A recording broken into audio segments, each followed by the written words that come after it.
ఒక పక్కన కృష్ణప్రసాద్ బామ్మది కేపీ పీకే ఇద్దరు కూడా పీల్చి పిప్పి చేస్తున్న పరిస్థితులు.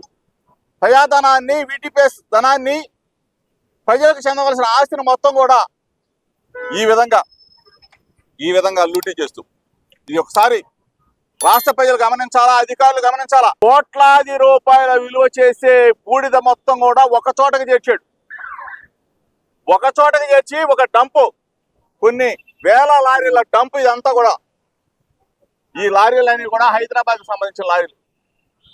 రోజుకి కొన్ని వందల లారీల ఈ ఫ్లై యాష్ ని బ్లాక్ మార్కెట్ కు తరలిస్తున్న కృష్ణప్రసాద్ బామ్మర్ది కేపీని పీకేని ఇద్దరిని కూడా, వాళ్ళిద్దరి మీద కేసులు పెట్టాలా, వాళ్ళిద్దరిని కూడా అరెస్ట్ చేయాలా. ప్రభుత్వానికి కళ్ళుంటే, ముఖ్యమంత్రికి కళ్ళుంటే, లోకేష్కి కళ్ళుంటే, పవన్ కళ్యాణ్కి కళ్ళుంటే ఈ కృష్ణప్రసాద్ చేసే దుర్మార్గాన్ని, కృష్ణప్రసాద్ బామ్మర్ది చేసే దుర్మార్గాన్ని మీరు ఇమీడియట్ గా ఆ డంపు మొత్తం కూడా స్వాధీనం చేసుకోవాలా.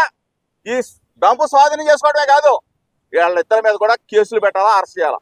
అడ్డం పెట్టుకొని వందల కోట్ల రూపాయల లూటీ చేస్తున్న కృష్ణప్రసాద్ బామ్మర్దిని తక్షణం అరెస్ట్ చేసి ప్రజాధనం కక్కించాల్సిందే అని చెప్పేసి మీ ద్వారా అన్ని పార్టీల వారికి, అన్ని సంఘాల ప్రజాప్రతినిధులకి, స్వచ్ఛంద సంస్థలు కూడా విజ్ఞప్తి చేస్తా ఉన్నానని చెప్పేసి మీ అందరూ కూడా తెలియజేస్తా ఉన్నాం. ఏనుగులు పోతుంటే పక్కన కుక్కలు మరుగుతాయి, ఆ కుక్కలకు మనం సమాధానం చెప్పాల్సిన పని లేదని మన పార్టీ నాయకులందరూ చెప్పాల్సిన రీతిలో చెప్పారు.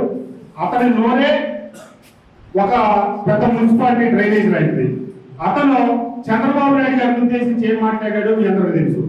లోకేష్ బాబు గారిని ఉద్దేశించి ఏం మాట్లాడాడో మీ అందరూ విన్నారు. అట్లాగే పవన్ కళ్యాణ్ గారి గురించి ఏం మాట్లాడాడో మీకు తెలుసు. రఘురామకృష్ణరాజు గారి గురించి ఏం మాట్లాడాడో మీ అందరికీ తెలుసు. ఇక మరణానికి పుట్టడమే లోపాలతో పుట్టాడు. తిరిగే కాలు, వాగే నోరు ఊరుకోదని ఏదో ఒకటి వాడుతుంటారు. అతని జీవన విధానం అది.